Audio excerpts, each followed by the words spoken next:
ng tao. Sabi niya, remember man, from dust you came and from dust you will return. Mas mahaba po yan sa Ilonggo eh. Dumataw sa yabok, ikaw nagalin kag sa yabok, man ikaw magabalik. You know? At sabi nung parang lasing na yun, sabi niya, Father, ang haba-haba naman yan, Father. Anong ibig mong sabihin? Father, hindi mo, ang dami ng tao. Father, shortcut mo na lang. Paglagay nyo ng abo sa noo ng tao, sasabihin mo na lang na mamamatay ka rin. Diba? No, so, how we live our lives, you know? So, I think, no? So the longest journey is the journey to ourselves. No? Sige, Prince, more pa. So, I am me, I am a gift, na-discuss na po natin yan. So, I am me, I am different. No?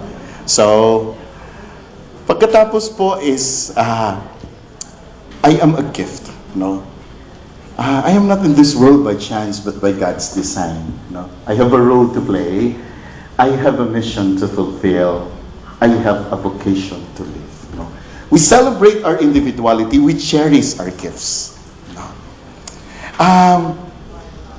May isa po kong kilala na isang family friend na yung anak po nila dalawa eh. No? Dalawang lalaki. Tapos talagang magkaiba po. Magkaiba. John is 6-footer yata, grade nung third year high school. Talagang 6 feet na siya eh. Miko was a little shorter, na talagang magkaiba sila. John is so eloquent, Miko is really, nagsastammer siya. Si John nagpi-play ng guitar, Miko was still searching what musical instrument to play. Pero the parents supported them, and they led the two children to discover their gifts.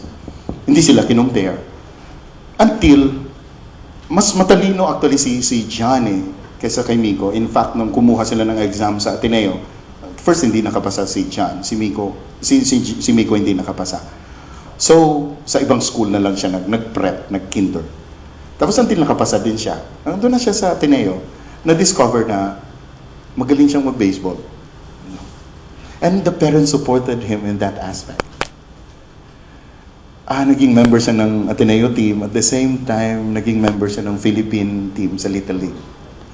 And the parents, kahit na saan yung game niya, saan laro niya, talagang andun yung mga parents. At yung lola nila, despite na mga doctors yung parents nila, talagang they make it a point to support Miko. Until tumaas yung confidence ng bata. He was not the shy person anymore.